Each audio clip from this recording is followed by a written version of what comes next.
বাগুইআটি বাজারে কালী মন্দিরে চুরির কিনারা করে জনগণের প্রশংসা পাচ্ছে বিধাননগর পুলিশ।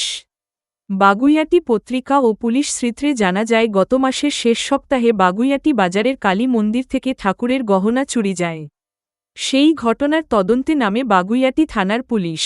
এরপরে সিসিটিভি ফুটেজ খতিয়ে দেখে পুলিশ জানতে পারে চুরি করে দুষ্কৃতী দমদম স্টেশন থেকে কৃষ্ণনগর লোকালে করে চম্পট দেয়। পুলিশও ৩টে দলে ভাগ হয়ে নদিয়ার চাকদা থেকে গহনাগুলি উদ্ধার করে।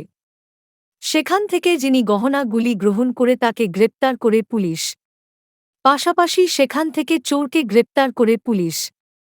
বুধবার বিধাননগর পুলিশের ডিসি এয়ারপোর্ট ঐশ্বর্য সাগর জানান, তদন্তে তারা প্রায় ২৫০টি সিসিটিভি ফুটেজ খতিয়ে দেখে দুষ্কৃতী শনাক্ত করে এই ঘটনার কিনারা করে। তিনি আরও জানান, এই দুষ্কৃতীরা বাড়ি বাড়ি কাপড় জামা বিক্রির নামে এলাকা রেকি করেন। এই ঘটনার ক্ষেত্রে ১৫ দিন ধরে তারা রেকি করেন। প্রশংসিত বাগুইআটি থানার আইসি অমিত মিত্র। অ্যাকিউজডের নামটা রাজেশ দে 46 ইয়ার্স। সেটা পরে আমরা পরে লাইক মেইন অ্যাকিউজডের নামটা বলছি। গ্যাং রয়েছে, কারণ এটাতে একটা চুরি করতে গেলে তার একটা রেকি করতে হয়। তার ইনার কোনো গ্যাং নেই, উনি একাই করতাম। লাইক ওনার মডাস অপারেন্ডি কি ছিল, জামা কাপড় like door to door seller. তো যে কোনো এরিয়াতে যাচ্ছে ডোর টু ডোর সেলিংয়ের জন্য, ওখানে ব্যবসায় করতে।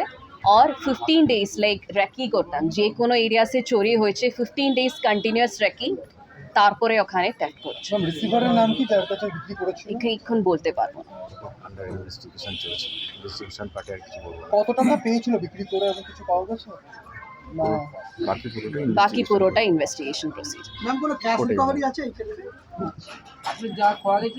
অ্যাকচুয়ালি এই পুরো মন্দির থেফটের আমরা এটা দেখলাম, ওখানে ক্যাশ বক্স চুরি হয়নি, শুধু অর্নামেন্টসটা চুরি হয়েছে। অর্নামেন্টসটা পুরোটা আমরা রিকভারি করি। আর এটা কি অর্নামেন্টস বিক্রি করতে পারেন? বিক্রি করে দিয়েছে, তো রিসিভার কিভাবে পাবে?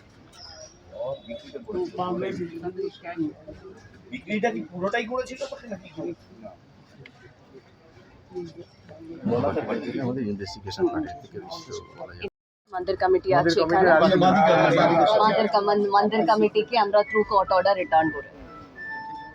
বাজার কমিটির সেক্রেটারি বা সবাই রয়েছেন। বাজার কমিটি পূজা কমিটির সবাই আছে। ফর্মালিটি করে আমরা এটা রিটার্ন করি। ম্যাডাম কতদিনের মধ্যে এটা এটা কেসটা সলভ হবে? Less than 30 days. আমরা 250 ব্যবহার আজ পর্যন্ত কোনো কেস ক্র্যাক করতে গিয়ে ওটা আমরা কিভাবে বলতে পারি? আমাদের হিসাবে ইনভেস্টিগেশন বাকি, আমরা বলতে পারবো না। কতবার এখন অবধি জেল গেছে? এখন আমাদের কাছে যে কেসেস আছে অলমোস্ট 6 কেসেস আছে, মানে 2012 থেকে।